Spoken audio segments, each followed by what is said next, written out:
নমস্কার প্রিয় দর্শক বন্ধুরা। আমরা একটা কথা প্রায় শুনে থাকি যে বিধাতার লিখন কেউ খণ্ডাতে পারে না। জন্ম, মৃত্যু, বিবাহ এগুলো পূর্ব থেকেই ঠিক হয়ে থাকে। এই কথাটা কতটা সত্যি আজকে ভিডিওর মাধ্যমে তা জানব। আমরা বাল্মীকি রামায়ণ থেকে জেনেছি যে রামচন্দ্রের জন্মের বহু আগেই রামায়ণ লেখা হয়েছিল।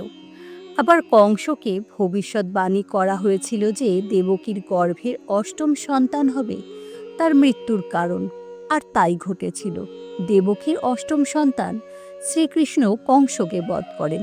এর থেকে বোঝা যায় জন্ম ও মৃত্যু পূর্ব থেকেই নির্ধারিত হয়। ঠিক তেমনিভাবেই বিবাহও কিন্তু পূর্ব নির্ধারিত। এমন অনেক সময় হয় আমরা কাউকে পছন্দ করি কিন্তু তার সঙ্গে বিবাহ হয় না। তখন আমাদের মনে হয় যে তার সাথে বিবাহ হলে হয়তো আমরা সুখী হতাম। আবার এমন অনেক সময় হয় কারোর সাথে বিবাহ ঠিক হয়ে গেছে আর বিবাহের পূর্ব মুহূর্তেই পাত্র বা পাত্রী বাড়ির অমতে নিজের পছন্দ মতো কাউকে বিবাহ করে নেয়, আর সে মনে মনে ভাবে বিধির বিধানকে সে বদলে দিয়েছে। কিন্তু ব্যাপারটা ঠিক তা নয়। আমাদের বিবাহ কিন্তু তার সাথেই হয় যার সাথে ঈশ্বর নির্ধারিত করে রেখেছেন। আমরা কেবল নিমিত্ত মাত্র।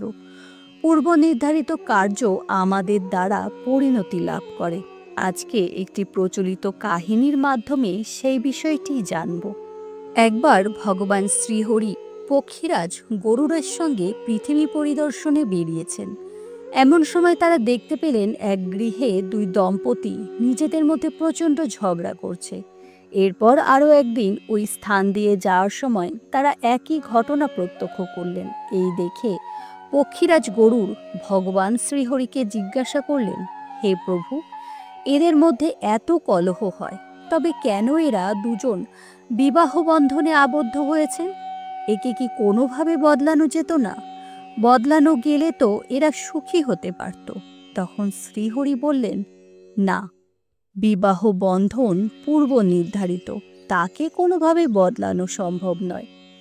এরপর আরও একদিন ওই স্থান দিয়ে যেতে যেতে তারা ওপর থেকে দেখতে পেলেন ওই বাড়ির সামনে অনেক লোকের ভিড় জমেছে এবং সেই বাড়ির সামনে দুইজন বরযাত্রী নিয়ে দাঁড়িয়ে আছে।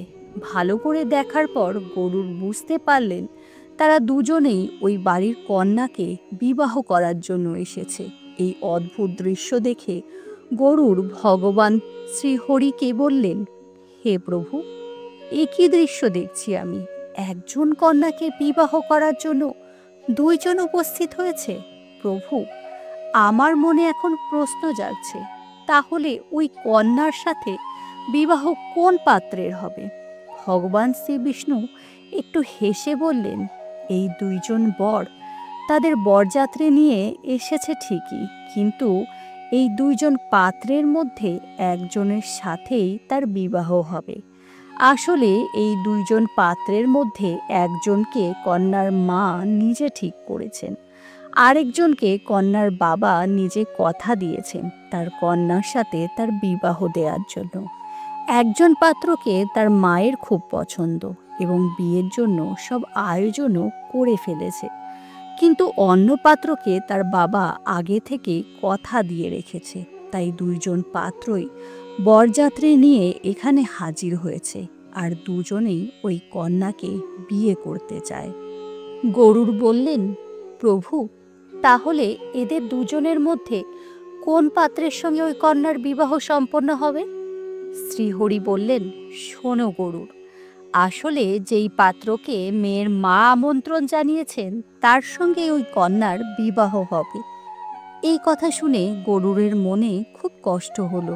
গরুড় মনে মনে ভাবলেন, তাহলে মেয়ের বাবা যে ছেলেকে কথা দিয়েছে তার কি হবে? তিনি আরও ভাবলেন, ভগবান শ্রীবিষ্ণু বলেছিলেন মেয়ের মায়ের ঠিক করা পাত্রের সঙ্গে তার বিবাহ হবে। তিনি আজকে এমন কিছু করবেন যাতে ভগবানের এই ভবিষ্যৎবাণী মিথ্যে হয়ে যায়। তাই গরুড় ভগবান শ্রীবিষ্ণুকে বৈকুণ্ঠ ধামে পৌঁছে দিয়ে ওই গ্রামের দিকে উড়ে গেলেন। সেখানে গিয়ে মেয়ের মায়ের ঠিক করা পাত্রকে তুলে নিয়ে একটি নির্জন গভীর জঙ্গলে রেখে আসলেন। এই ঘটনা দেখে ওই পাত্রের বাড়ির সবাই কান্নায় ভেঙে পড়ল। মেয়ের মা তখন কাঁদতে কাঁদতে বলল, হায়, আমার হবু জামাইকে একটি পাখি এসে তুলে নিয়ে গেল, এখন আমি কি করি? এদিকে যে ছেলেকে মেয়ের বাবা ঠিক করেছিল সেই পাত্র এবং মেয়ের বাবা এতে খুবই খুশি হয়ে গেল। তারা ভাবলো এবার এই পাত্রের সাথেই বিয়ে হবে। আবার গরুর ভাবলো সে ভগবানের ভবিষ্যৎবাণী বদলে দিতে পেরেছে। এইসব যখন চলছে, মেয়ের মা ভাবলো এখন কি আর করা যাবে, ছেলে তো এখন নেই, কিন্তু কোনো না কোনো দিন তো সে বাড়ি ফিরবেই। তাহলে এখন একটা কাজ করা যাক, আমার মেয়েকে লুকিয়ে ছেলের বাড়ি পাঠিয়ে দিই, তা না হলে আমি হেরে যাব। এই ভেবে সে এক পরিকল্পনা করলো। এরপর সবার সামনে এসে সে বলল, আমার পছন্দ করা ছেলের সঙ্গে তো মেয়ের বিয়ে দিতে পারলাম না, তাহলে এখন বরং ছেলের বাড়িতে কিছু উপহার পাঠিয়ে দিই। এই বলে বড় বড় ঝুড়িতে করে ফল মিষ্টি সাজিয়ে ছেলের বাড়িতে সে পাঠিয়ে দিল। আসলে মেয়েকে সে ওই ঝুড়ির মধ্যে রেখে তার উপরে ফল মিষ্টি সাজিয়ে ছেলের বাড়িতে পাঠিয়ে দিল, আর সেটি কেউ জানতেও পারল না। ওদিকে গরুর ছেলেকে নির্জন জঙ্গলে ছেড়ে গ্রামের দিকে যখন আসছিল, তখন সে দেখতে পেল ঝুড়িতে করে বেশ কিছু ফল মিষ্টি খাবার নিয়ে যাওয়া হচ্ছে। এই দেখে সে ভাবল পাত্রকে সে নির্জন জঙ্গলে একা রেখে এসছে, এখন সে হয়তো ক্ষুধায় ছটফট করছে, তাই তার কিছু খাবার ব্যবস্থা করা দরকার। এই ভেবে গরু ফল মিষ্টির ঝুড়ি নিয়ে গিয়ে সেই ছেলের কাছে রেখে দিয়ে বলল, এই নে, তোর জন্য খাবার এনেছি। ছেলেটি কিছুই বুঝতে পারল না তার সাথে কি ঘটছে, কেন তাকে এখানে আনা হয়েছে। এরপর যেই সে ওই ঝুড়ি থেকে ফল বের করেছে, সঙ্গে সঙ্গে সেখান থেকে ওই কন্যা বেরিয়ে পড়ল। এই দৃশ্য দেখে গরুর খুব চমকে গেল। সে ভাবল, এ কি হলো?